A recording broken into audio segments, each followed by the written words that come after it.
Workplace Bullying Awareness. My name is George Bash, Action Drone Blast. What's your name, sir? Zane O'Brien. There you go. Welcome to the presentation. Hope you've had a good day.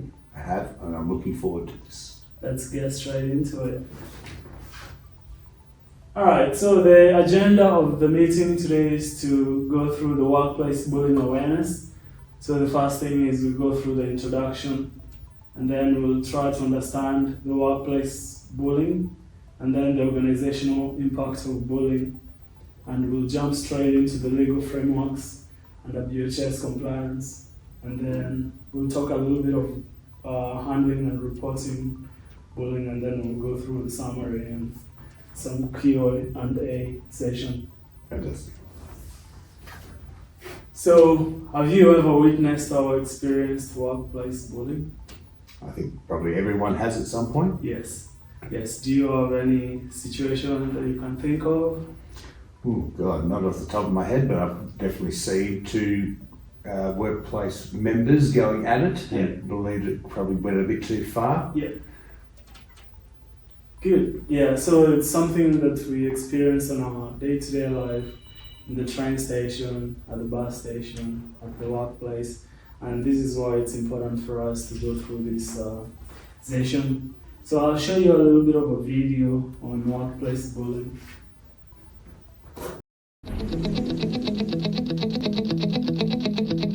Workplace bullying is any repeated and unreasonable behaviour directed at a worker or group of workers. Okay, wise guy.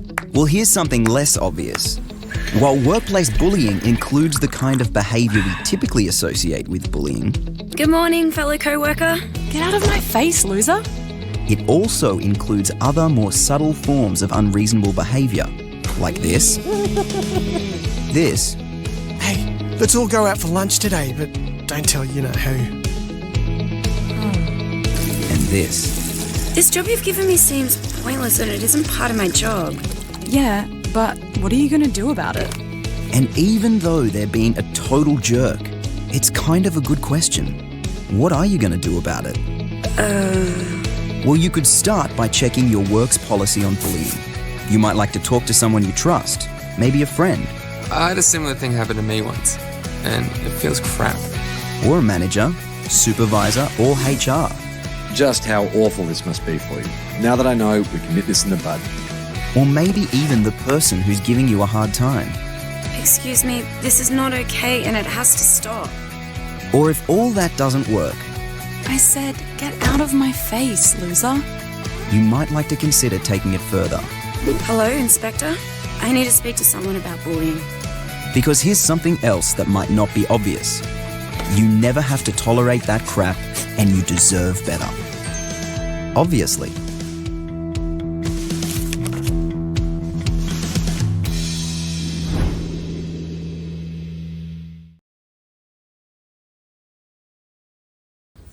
As the video has suggested, bullying is the repeated and unreasonable behavior directed towards a worker or group of workers, and it definitely creates a risk to health and safety.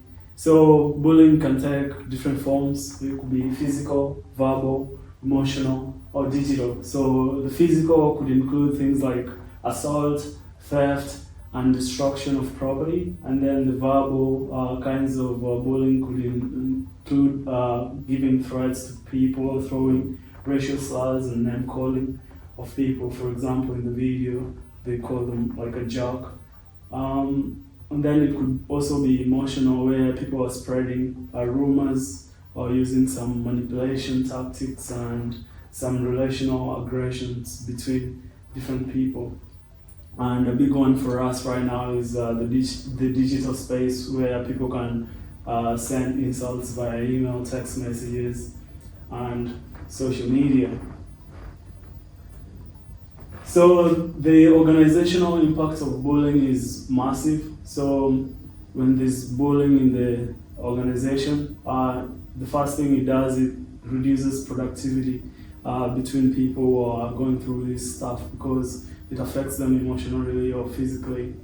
which can result to increased absenteeism, so people can start calling in sick because of the bullying that they are going through in their workplace. And if it keeps on going long enough, people might quit their jobs, so increasing that turnover. And the big one for the organization will be it's a legal liability, because it can attract big fines from the WHS Act and regs that we work under. And again, it's not a good thing for the organizational culture, because you want a culture where people feel respected, people feel valued, and people feel like other people who they work with care for them.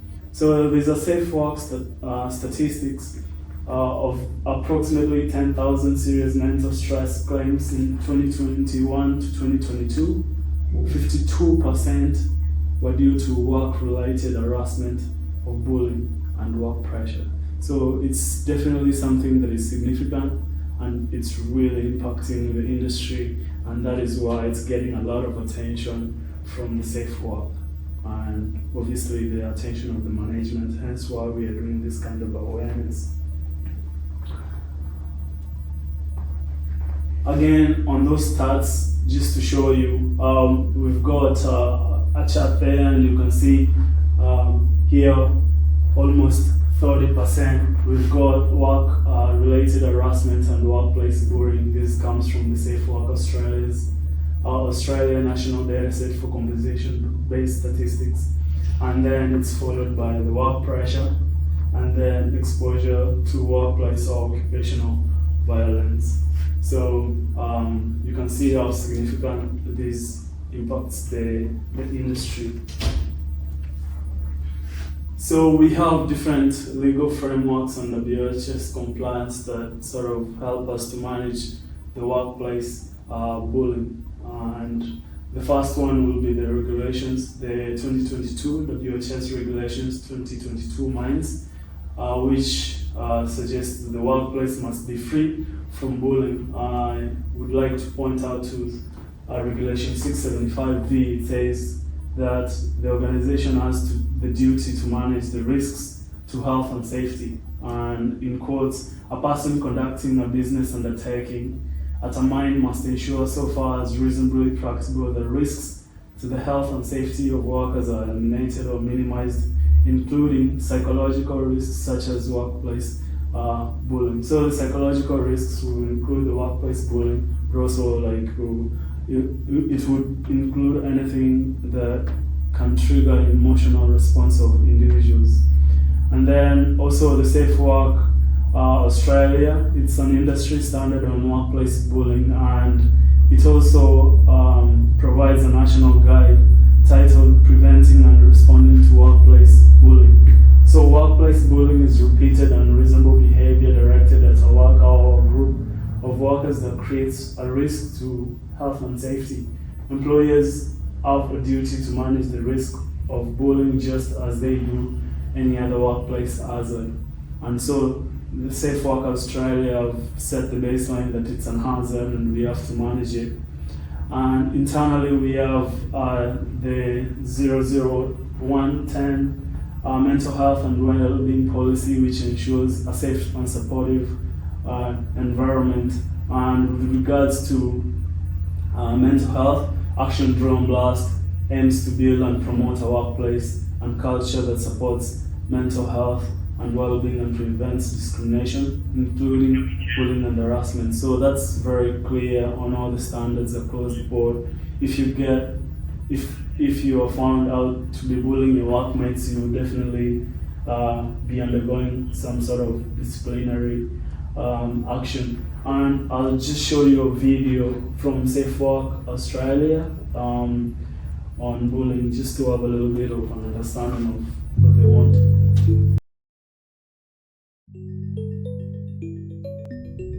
No one should be bullied at work. Bullying is anything from verbal abuse to intimidation and threats, withholding information essential to someone's job, interfering with someone's property, or making someone feel excluded. It's not bullying to inform an employee of poor work performance, to not select an employee for promotion, or to have a difference of opinion. Preventing bullying starts with recognising it. If you're experiencing or witnessing bullying at work, speak to someone such as your manager, health and safety representative or union representative, and report the issue if you're comfortable doing so, because your health and well-being is important. If you're unsure how to proceed with a bullying issue, the WorkSafe Victoria Advisory Service can guide you.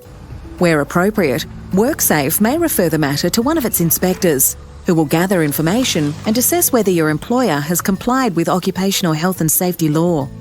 If bullying is occurring, the inspector can ensure your employer takes steps to prevent and manage it, and may issue an improvement notice if necessary. For immediate emotional support, Beyond Blue or Lifeline is there to help. Or contact your employer's Employee Assistance Program. Contact Victoria Police if it's a matter involving physical or sexual assault or property damage.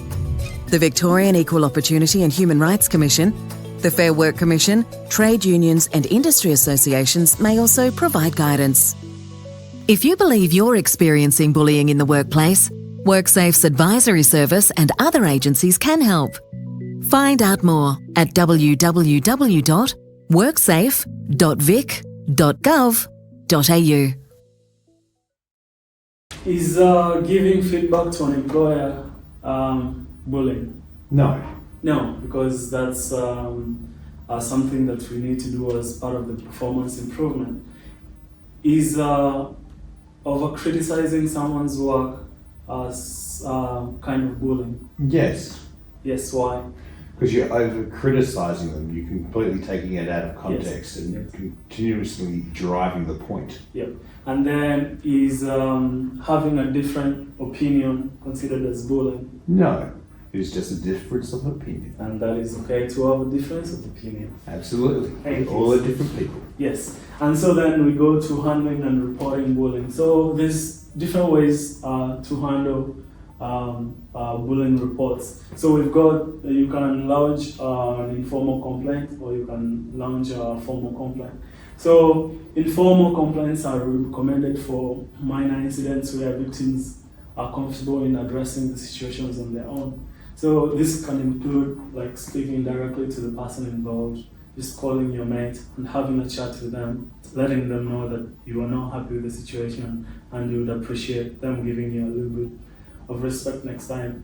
Or you can seek support from a supervisor or a trusted colleague, so you can get someone to chaperone you and have an intermediary between you and the other person who was bullying you. And it does not involve any level of paperwork. You just hash it between yourselves and call it a day. And for serious incidents or when informal resolutions fail, you would require to launch a formal complaint, which will require an official complaint submission through the HR. So for us here, you'll talk to your manager, and then the line manager will engage with the HR to sort of like launch the formal complaint so that there is a full investigation. So the investigation would involve interviews with the complainant and the accused and the witnesses, if there was any, and then they will review the work history of you and the person who's bullying you to sort of understand where the issues started to occur. And then they will definitely be collecting supporting evidence, emails, messages, reports, and interview questionnaires and notes that they'll take during that process. And the big one is the outcome of a formal complaint may include disciplinary action, reassignment, or policy reinforcement. And the policy reinforcement would be as severe as you getting terminated. And if you end up violating and getting that issue reported to the regulator, it could also attract like non-conformity fines, and that will affect you as an individual, but also the organization. So I'm just gonna show you another video from the HR perspective to sort of give you an understanding of how the HR can address workplace bullying. And this is from Forbes, so it's a good one. So I thought I would just show it to you.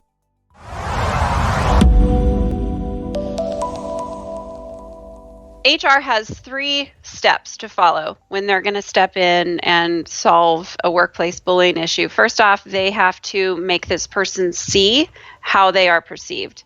And the way they can do that is to just sit this person down and say, hey, look, people perceive you as too aggressive. We're not name calling. People think you're a bully. You just say, people perceive you as too aggressive. Or I've witnessed it myself, or here's some of what I heard. And of course, this person's going to deny it and say, no, I'm not, or they deserved it, or well, they're just lazy. They don't like feedback.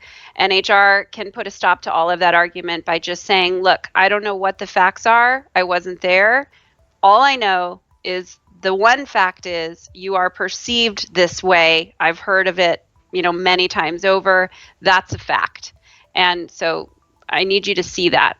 You make them care by giving them consequences, whether it's some sort of a demotion or maybe they're going to be fired if they don't change. One person I'm coaching, her consequences is that resources would be pulled from her. She's a high-level salesperson. She needs those resources. They'll take them from her, so she won't perform as well. So make them see, make them care, and then get them help. So that's the third step. Get them help. Get them a coach. Set them up with a mentor in the organization. Help them have the resources they need to change. So you cannot just tell someone you're perceived as too aggressive and you have to change. That's not going to work because they don't know how to change. They don't know what they're doing wrong. So you have to give them the resources to help them.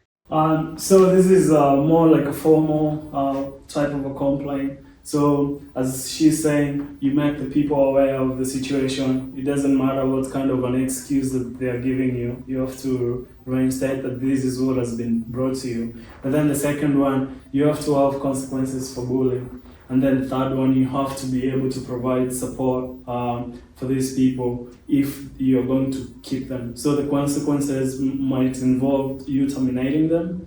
But then if you keep them, you have to offer them the support that they need. That'll come in form of mentorship and making sure that they understand that that's not a culture that we want to be having in our organization. And that's the end of my presentation. Do you have any questions? No, I was just surprised about the statistics though. Yes. It's quite confronting. It's very confronting for sure. And so then we've gone through the presentation. So we've said bullying is a repeated, unreasonable, and inappropriate behavior directed at a worker or group that creates risk to health and safety. And it has different consequences, which include increases stress and anxiety, depression. It reduces people's job satisfaction, and then higher risk of physical health issues due to prolonged stress, obviously. And people would end up having to go through therapy. And then for the organization, you'll definitely decrease the productivity, and we'll have increased absenteeism and turnover rates, which potentially could get us not obliged to our contractual obligations, which could attract legal and reputational risks, and we'll have increased workers' compensation claims for psychological injuries, which is not good for us. It does increase the amount of premium we pay for insurance. And then obviously from the legal perspective, we have the WHS regulation, which sort of requires employers to eliminate all the risks associated with psychological health, which include bullying. And then we have internal documents like the workplace behavior standard and the mental health and well-being policy, which ensures a mentally safe and supportive workplace for our employees. And finally, we have the industry standard, the national guidelines for preventing and responding to workplace bullying from WorkSafe Australia. So that's the end of my presentation. Thank you, and I'll see you around. Absolutely. Great presentation. Thank you. Thank you.